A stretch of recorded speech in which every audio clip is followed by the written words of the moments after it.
So from there we learn about the teachings of Amos. Teachings of Amos.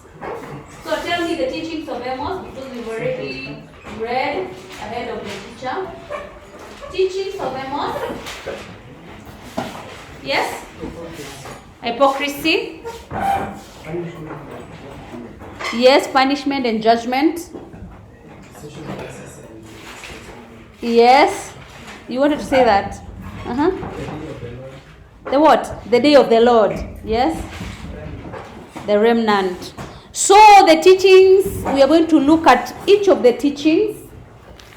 And when we're talking about teachings of Amos, so that you can remember, you can easily remember, you say there are only 6 teachings of Amos.